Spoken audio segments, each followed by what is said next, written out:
vous allez bien. Je suis super contente de vous retrouver aujourd'hui. Je prends un petit peu de temps pour vous. Alors avant, je vous fais un petit update de ma vie actuelle pour toutes celles qui ne me suivent pas sur Snapchat et sur Instagram. En ce moment, je travaille au centre de loisirs maternel de ma ville et du coup je fais des semaines genre hyper tendues. Là, je vous trouve une trentaine de minutes pour tourner cette vidéo, mais en gros j'ai travaillé de lundi 9h jusqu'à hier 18h. J'ai fait une semaine de 60 heures. Voilà. Mais je tenais quand même vraiment à tourner ma FAQ parce que du coup, je vous ai déjà prévenu il y a un moment que je comptais faire la FAQ, donc c'est grand temps de la tourner. Une autre petite chose, je voulais vous remercier pour l'accueil que vous avez fait à mon haul pour la rentrée scolaire. J'ai eu beaucoup de retours et ça me fait trop plaisir, donc merci beaucoup à tous. J'en profite aussi pour souhaiter la bienvenue à toutes les nouvelles abonnées parce que du coup avec cette vidéo j'ai eu pas mal de monde qui nous a rejoints, donc bienvenue à tous. Donc il y a 2 semaines je vous avais posté sur Instagram et sur Snapchat un petit post pour que vous puissiez me poser toutes vos questions et que je puisse vous répondre en vidéo. Pour celles qui ne me suivent pas encore sur Instagram et Snapchat, les liens sont en barre d'infos et je vous les remets ici. N'hésitez pas à me rejoindre sur... Du coup j'ai recréé un Snapchat en fait il y a peu pour pouvoir vraiment vous partager mes petits daily vlogs, mes retours de journée. En ce moment en plus je partage beaucoup mon expérience d'animatrice au centre de loisirs maternel, donc n'hésitez pas à me rejoindre par là-bas. Et toujours pareil, Instagram, je vous le dis dans toutes mes vidéos, c'est là-bas que je donne des nouvelles tous les jours. Du coup on va commencer maintenant cette FAQ. La plupart des questions proviennent d'Instagram. Je vais essayer de répondre à un maximum de questions et aux questions qui me semblent les plus pertinentes. Alors, première question. Après les 10 mois de formation et après que tu aies eu ton diplôme, est-ce que tu voudrais travailler en maternité ou en crèche? Bisous et bonne chance pour la rentrée, sois courageuse. C'est une question de VV Chérie sur Instagram. Merci beaucoup. Alors, après les 10 mois de formation, est-ce que je veux travailler en crèche ou en maternité? Je n'en sais rien. Alors, en fait, il y a une grande différence entre où je veux travailler et où je vais travailler. Dans l'idéal, j'aimerais vraiment travailler dans l'ASE, l'aide sociale à l'enfance. Et dans ma ville, il y a un foyer mère-ado. Et ça m'intéresse, enfin c'est vraiment le poste dans ma ville qui m'intéresserait le plus.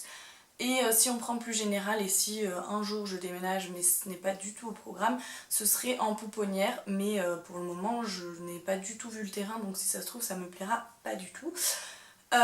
Ensuite, donc par ordre de préférence dans ma ville, ce serait la maternité ou la pédiatrie, et enfin la crèche. Ça c'est ce que je veux. Maintenant ce que j'aurai, ça aura certainement rien à voir parce que je vis dans une ville très fermée dans laquelle il y a une maternité et dans mon département il y en a 2. C'est des petites maternités, il y a un seul service de pédiatrie, il n'y a pas du tout de spécificité, il n'y a rien, c'est vraiment un service de pédiatrie générale. Ensuite les enfants sont envoyés sur Grenoble ou Marseille, donc du coup je suis vraiment dans une zone de déserts médicaux, donc il y a très peu de place et très peu de postes.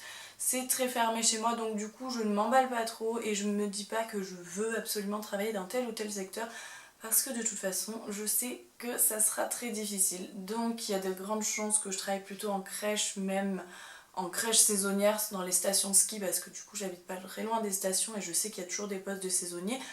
Mais voilà, j'ai pas envie de dire que je veux travailler à tel ou tel endroit. Parce que malheureusement, entre ce que je veux et ce qui risque de se passer, il y a un gouffre. Voilà pour cette question. Une question de Carmen ESI. Donc, petite question, pourquoi AP et pas puéricultrice? Bisous et continue comme ça. Alors, c'est très simple, tout simplement parce que je ne me sens absolument pas capable de dispenser des soins infirmiers et je ne suis pas du tout faite pour ça. Je crains tout ce qui est piqûres, tout ce qui est grosses blessures et tout, j'ai un peu du mal. Donc je ne serai absolument pas capable de faire une école d'infirmière et je pense que je ne serai pas capable non plus d'être puère. Et parce qu'aussi je ne voulais pas du tout faire les 3 ans d'infirmière parce que durant ces 3 années vous êtes en grande partie sur des stages adultes et personnes âgées et ce n'est absolument pas le public que je vise pour mon futur. Voilà. Ensuite, Laura Rotsaer, coucou, quel bac as-tu fait? PS, tes vidéos sont super, merci beaucoup Laura. Alors j'ai fait un bac STI art appliqué, donc ça n'a absolument rien à voir, on est d'accord. Et j'ai un parcours assez atypique, je vous ferai de toute façon une vidéo sur mon parcours scolaire parce qu'en fait j'ai un bac art appliqué, donc technologique, et une licence d'art du spectacle cinéma, donc ça n'a rien à voir. Le seul lien logique avec la formation d'auxiliaire PR, c'est mon BAFA et mes 7 ans d'expérience dans l'animation. Mais je vous ferai une vidéo plus complète là-dessus. Ensuite, Adeline152, coucou, j'ai une question. Comment as-tu su que le métier d'AP était fait pour toi? Comment je l'ai su? Ben, je crois que je sais pas trop. Genre je me suis pas réveillée un matin en me disant je suis faite pour ça, pas du tout. Je l'ai su parce que, enfin je l'ai su, est-ce qu'on le sait vraiment, je ne sais pas. Je me suis beaucoup cherchée, j'ai su dans un premier temps que je voulais travailler avec les enfants, ça c'est une certitude. Maintenant pourquoi AP? Parce que du coup il y avait le secteur médical et le secteur social qui se reliaient et du coup ça rassemblait vraiment des choses qui m'intéressaient tout en restant dans le secteur de l'enfant et encore mieux de la petite enfance. Donc voilà, c'est toutes ces choses qui ont fait que j'ai choisi le métier d'AP. Maintenant, comme je dis, ça n'a pas non plus été une grande révélation et je me suis jamais, j'ai jamais dit j'ai voulu faire ça depuis ma plus tendre enfance, etc. C'est vraiment parce que c'est le métier qui rassemble tous les secteurs qui m'intéressent dans la petite enfance. Et une deuxième question, donc toujours de Adeline. Pourrais-tu nous parler de ton travail au centre de loisirs? En quoi ça consiste? Et qu'est-ce que cette expérience t'a apporté? Bonne continuation pour la suite. Alors merci Adeline. Mon expérience au centre de loisirs, alors je crois qu'il y a une autre question après où on m'a demandé d'en faire une vidéo entière, donc n'hésitez pas à répondre, à me dire en commentaire si ça vous intéresse que je vous parle de toutes mes expériences en tant qu'animatrice, du BAFA, etc. Donc ça fait 7 ans que je travaille en tant qu'animatrice, j'ai commencé à 17 ans. Donc mon stage BAFA était à 17 ans, ensuite j'ai travaillé tous les étés, tous les mercredis pendant 3 ans et quelques vacances scolaires. Qu'est-ce que je peux en dire de mon expérience d'animatrice? Clairement c'est cette expérience qui m'a fait donc savoir ce que je voulais faire plus tard et que je voulais travailler avec les enfants et ensuite qui m'a permis de recentrer sur le métier d'AP. Il y a tellement de choses à dire en fait sur mon expérience d'animatrice qu'effectivement si ça vous intéresse je pense que ça serait mieux que je fasse une vidéo entière et qu'elle soit plus construite parce que là comme ça à vif je ne sais pas trop comment organiser mes idées. Je vais reprendre la question. En quoi ça consiste? Alors quand on est animatrice en centre de loisirs, donc je vais vous faire clairement une journée type. Là je vous fais une journée type peu importe l'âge. Quand c'est en centre de loisirs donc et pas en colo, on accueille les enfants le matin, on fait des petits coloriages, des jeux, des choses un peu calmes ou des jeux libres dans la salle jusqu'au temps d'accueil. Ensuite à 10 h on prend une petite collation. En matinée on fait des jeux, alors ça dépend un peu le temps qu'il fait dehors, ça dépend de l'organisation de la journée, mais on fait des jeux, des activités manuelles ou des jeux de motricité ou des jeux sportifs. Et repas, petit temps de repos, temps calme selon l'âge. Et l'après-midi pareil, on peut faire des jeux d'eau, des temps sportifs et ensuite accueil des parents. En quoi ça consiste? Et le mot d'ordre et le mot clé dans l'animation c'est l'imaginaire. En fait quand vous êtes animatrice vous allez monter donc une sensi, on appelle ça comme ça, et il y aura un fil rouge toute la semaine. Et là pour vous parler de mon expérience donc à chaud, la semaine dernière on avait décidé de fêter l'anniversaire de Balou dans le livre de la jungle et donc du coup en fait dès le lundi Mowgli a envoyé un message aux enfants en disant voilà les enfants il faut que vous m'aidiez à préparer l'anniversaire de Balou. Et donc toute la semaine on a fait des activités pour l'anniversaire de Balou, on a fabriqué des déguisements, des décorations pour sa fête d'anniversaire, on lui a fait un gâteau, un cadeau. Et le vendredi, Balou est venu. Donc ça, c'est vraiment le truc trop chouette dans l'animation, c'est qu'on se déguise. Là, les 4 animatrices ont été déguisées. Il y avait Mowgli, Balou, Shere Khan et Bagheera. Les enfants sont à fond, on a fait l'anniversaire de Balou, on a fait la fête. Enfin, c'est vraiment axé sur l'imaginaire. Enfin, après, voilà, en quoi consiste le métier, ça, c'est le gros truc et le truc fun dans l'animation, mais maintenant il y a tellement d'autres choses, il y a la sécurité de l'enfant, la sécurité physique et morale, il y a donc l'animation, amuser les enfants, développer la créativité, il y a plein de choses, enfin c'est comme si vous prenez la circulaire de l'auxiliaire PR, sur le principe il y a plein de points qui fait que votre métier va apporter toutes ces choses aux enfants. Donc voilà, après il y a aussi le métier d'animatrice en colonie, donc là où vous partez et vous faites des activités XY extérieures, des activités nautiques, des activités d'escalade. Mais voilà, le rôle de l'animatrice c'est quoi? C'est accompagner l'enfant du matin jusqu'au soir pour tout, pipi, repas, jeux, éveil, etc. Enfin clairement vous prenez deux personnes qui sont animatrices, 20 enfants et vous leur faites vivre une journée complète. Donc voilà, après l'animatrice elle a des enfants de 3 ans jusqu'à 18 ans, même parfois plus. Et l'agent de crèche, l'auxiliaire en crèche aura des enfants de moins de 3 ans. Mais sur le principe, c'est un petit peu la même chose, mis à part que du coup, il n'y a pas les couches, il n'y a pas le biberon, il n'y a pas les tout petits. Vous êtes vraiment déjà dans l'éveil et donc dans l'animation pure. Mais de l'animation, vous en retrouvez aussi en crèche. Ensuite, du coup, ça va rejoindre en qu'est-ce que cette expérience m'a apporté. Elle m'a tout apporté, je crois. C'est l'expérience qui m'a fait grandir, qui m'a fait prendre conscience de plein de choses, qui m'a permis de me positionner en tant qu'adulte et donc face à des enfants, de prendre des responsabilités et de trouver ma voie. Mais encore tout ça, je pense que je vous le redirai dans une vidéo consacrée à mon expérience d'animatrice BAFA si ça vous intéresse. Toujours pareil, n'oubliez pas, mettez-moi un petit commentaire pour me demander cette vidéo. Ensuite, Manon JMTZ qui me demande tu n'as pas peur du jour où tu auras des enfants et de devoir bosser avec des enfants plus tes enfants à gérer au quotidien à la maison? Pas du tout. Alors très honnêtement c'est une question que déjà je ne me suis jamais posée, donc tu me la poses et c'est donc à ce moment là que je me la pose et absolument pas, je me suis jamais inquiétée de ça. Avoir mes propres enfants, pour celles qui me suivent sur Instagram, vous savez que c'est mon rêve le plus cher et que c'est un grand truc qui me tient au quotidien. C'est pas le moment, j'en aurai pas tout de suite, mais en tout cas, non, ça ne me fait pas du tout peur. Et travailler avec ceux des autres, non plus. Voilà, tout simplement. En fait, je vois même pas pourquoi ça pourrait me faire peur. Donc non, il n'y a aucun souci là-dessus. Et penses-tu que les métiers de la petite enfance soient dévalorisés? Alors là, c'est une question de débat. Pareil, je me suis pas plus posé la question que ça. En tant qu'animatrice, est-ce que je me sens dévalorisée? Non, pas tellement. En tout cas, pas par tout le monde.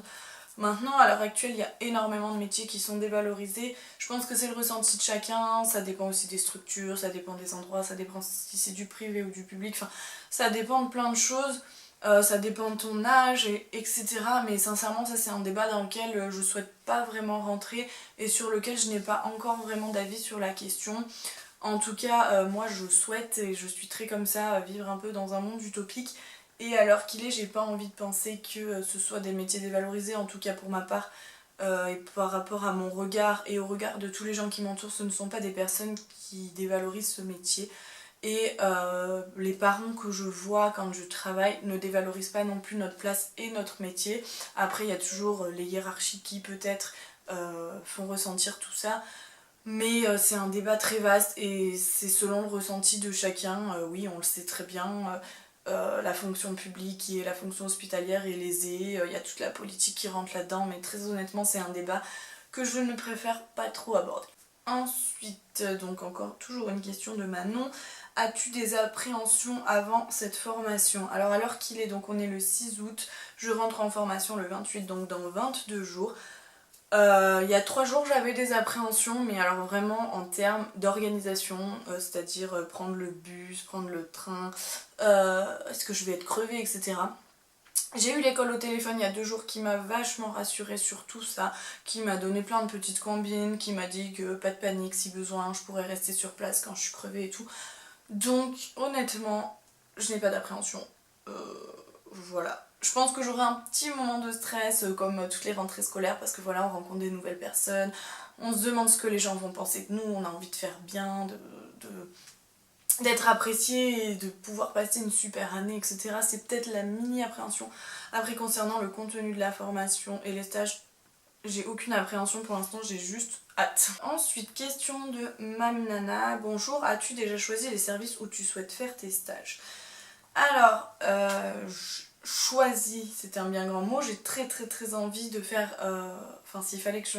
Bah du coup il y a un stage optionnel qu'on choisit, celui-ci j'ai envie de le faire en pouponnière, on doit le faire hors département donc j'essaierai de trouver une pouponnière à Marseille pour vraiment donc découvrir ce secteur qui m'attire énormément.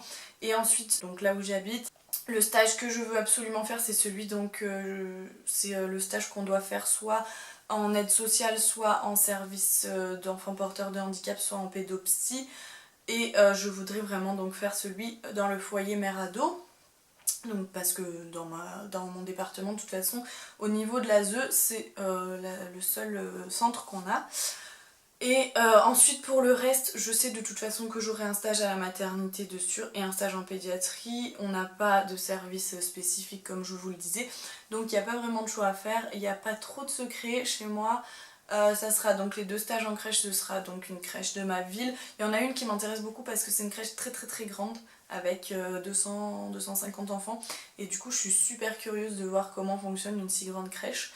Après pour la deuxième crèche, peu m'importe, j'ai pas du tout de préférence, jardin d'enfants, halte garderie, crèche, peu m'importe. Ensuite la mater et la pédiatrie, je sais que ce sera l'hôpital de ma ville puisqu'il n'y a pas d'autre choix. Donc voilà, et l'autre stage, donc j'aimerais vraiment le faire au foyer mère-ado et le 6e, le stage optionnel en pouponnière. Ensuite, donc du coup, Julie JHL qui me demande: est-ce que tu as toujours voulu faire AP ou avant tu voulais faire autre chose? Donc comme je l'ai dit, non, je n'ai jamais eu la prétention de dire que depuis ma plus tendre enfance, j'ai voulu faire ça, pas du tout. Pas du tout parce que avant d'avoir la maturité pour prendre en charge des enfants, je ne voulais pas spécialement travailler avec des enfants. J'ai toujours adoré les enfants, mais à 16 ans, ça m'a pas traversé l'esprit parce que je ne me serais jamais sentie capable de prendre en charge des enfants. Donc non, je n'ai pas du tout toujours voulu faire AP, c'est vraiment venu en grandissant, en prenant de la maturité et en commençant à travailler avec les enfants. Et qu'est-ce que j'ai voulu faire? Tant de choses. Mais en grand résumé, quand je suis sortie de 3e, je voulais faire styliste. Quand je suis sortie du lycée, je voulais faire costumière. Quand je suis sortie de ma première année de licence, je voulais faire architecte d'intérieur. Quand j'ai fini ma licence, je voulais faire pâtissière. Et quand je suis arrivée dans ma ville, je voulais faire... c'est là que j'ai commencé à vouloir travailler avec les enfants. Au départ, je voulais passer le BPGEPS pour être directrice de centre de loisirs. Puis finalement, je me suis rétractée parce que quand on est directeur, on passe beaucoup moins de temps avec les enfants. Ensuite, j'ai trouvé du travail. Pendant 3 ans, j'ai travaillé dans un collège. À ce moment-là, j'ai hésité à passer les concours de l'éducation nationale. Et puis finalement, j'en suis arrivée là. Voilà. Donc non, moi j'ai un parcours très chaotique, très compliqué. L'orientation, c'est un truc dont je pourrais vous parler pendant des heures parce que je me suis toujours galéré à trouver ma voie. Et j'ai ramé avec l'orientation. J'ai passé ma vie à travailler sur mon orientation. Voilà, enfin ma vie jusqu'à mes 24 ans du coup. Ensuite, donc toujours Julie, quel est ton plus grand rêve? Alors ça, je sais pas. Voilà. Quel est mon plus grand rêve? Aujourd'hui, comme je vous l'ai dit, et vous devez le voir, celle qui me suit sur Instagram, c'est d'avoir un enfant. Et en ce moment, je ne décroche pas de ça, c'est obsessionnel, c'est viscéral, et du coup, je ne pourrais même pas vous parler d'autre chose aujourd'hui quand on me parle de rêve que de ça. Et ensuite, elle me demande: qu'est-ce qui te passionne le plus dans le métier d'AP? Et clairement, c'est le contact avec les enfants. Quand on est AP avec les tout petits, parce que n'oubliez pas que quand on est AP, on peut être aussi avec des ados. Et quand on est AP avec les tout petits, c'est vraiment toute cette évolution de 0 à 3 ans parce que c'est à ce moment-là de votre vie qu'il y a le plus de changements et qu'il se passe le plus de choses. Et les changements sont vraiment immense et ça c'est quelque chose qui me passionne, pouvoir accompagner l'enfant là-dedans, pouvoir même le voir, enfin il s'émerveille, vous vous émerveillez de voir tout ça et ça je trouve ça génial. Ensuite, quelles sont tes autres passions dans la vie? Donc en plus de l'univers des enfants et des enfants, malheureusement quand on me pose cette question, je trouve pas grand chose d'autre. Mais en fait l'univers des enfants il me crée plusieurs passions. C'est-à-dire que ça va être lire des blogs, ça va être regarder des vidéos, des émissions, ça va être fabriquer des choses, des die-art et tout, parce que je vais avoir envie de faire de la déco comme la trappe-rêve là, je sais pas si vous le voyez bien. Il y a mon cadre d'ailleurs qui est là-bas que je n'ai pas remis, que je vais remettre. Voilà. Qui sont des choses que je crée du coup moi-même, ça fait partie de mes passions, mais ça a toujours un rapport avec les enfants parce que je reste voilà dans cet univers des enfants. Ensuite, est-ce que j'ai d'autres passions à proprement parler? Pas vraiment, en fait ça prend déjà beaucoup de temps tout ça. Donc voilà, tout ce qui est un peu manuel, loisirs créatifs, tout ce qui touche à l'univers des enfants, et après tout ce qui est internet, réseaux sociaux, je passe ma vie là-dessus. Alors est-ce qu'on peut appeler ça une passion? Je ne sais pas, mais en tout cas ce sont mes passe-temps. Alors Pony Botti qui me demande donc quel bac as-tu fait? J'ai fait un bac STI art appliqué. Et qui me demande quelle qualification as-tu fait pour ton BAFA et est-ce que tu nous conseillerais de passer le BAFA? Alors mon BAFA j'avais pris... En fait, très honnêtement, la qualification que j'ai prise, je l'ai prise au hasard en fonction des dates qui me convenaient. Et c'était expression théâtrale, je crois. Est-ce que je vous conseille de passer le BAFA? Oui. Je conseille carrément de passer le BAFA à toutes les personnes qui ont 17 ans. Après 25 ans, je sais pas si ça vaut trop le coup si vous avez déjà un boulot ou si vous avez déjà un diplôme, mais à 17 ans, quand vous avez juste le bac, très honnêtement, le BAFA, c'est genre vraiment un très bon bagage. Si vous aimez travailler avec les enfants, ça vous permettra de trouver du boulot tous les étés, tous les mercredis, toutes les vacances scolaires. Donc très clairement, oui, je conseille de passer le BAFA à tous ceux qui le veulent. Du coup, désolée si le cadrage n'est pas le même, mais mon appareil photo a coupé. Du coup, j'ai dû... en fait, j'avais déjà tourné tout ça. Et du coup, je dois le refaire. Est-ce qu'il y a un module que tu préfères? Donc c'est HTT Papaya qui me pose cette question. Il y a deux modules que j'ai très envie de découvrir, c'est les deux modules qui concernent vraiment l'enfant. Donc le module 3, soins de l'enfant, et le module 1, c'est accompagnement de l'enfant dans les activités d'éveil, etc. Donc voilà, ces deux modules, c'est ceux que j'ai vraiment le plus envie de découvrir parce que c'est ceux qui traitent purement de l'enfant. Après, tous les modules, je pense, seront intéressants et j'ai très envie de tous les découvrir, mais ces deux-là plus particulièrement. Ensuite, Melly Baby qui me demande est-ce que quelqu'un de ta famille t'a donné envie de faire ce métier? Donc oui et non. C'est-à-dire que j'ai eu envie de faire ce métier par moi-même, mais il y a des personnes qui m'ont aidée et qui m'ont confortée dans ce choix. Ma grande sœur qui est infirmière et qui du coup a pu répondre à toutes mes questions, même si au début elle était pas... elle m'a jamais dit fais ça quoi, clairement au départ c'était pas t'es sûr que tu veux faire ça et tout. Parce que elle bosse dans le milieu et voilà, elle les voit les AP dans le milieu. Mais en tout cas, elle a pu répondre à toutes mes questions et donc me conforter dans certaines choses. Ensuite, il y a ma meilleure amie qui est aide-soignante, pareil, qui du coup a fait l'école il y a 3 ans et qui a pu aussi répondre à toutes mes questions. Et enfin, ma cousine qui est auxiliaire de crèche et qui est la personne que j'ai appelée quand j'ai décidé de passer le concours et à qui j'ai demandé qu'est-ce que t'en penses, etc.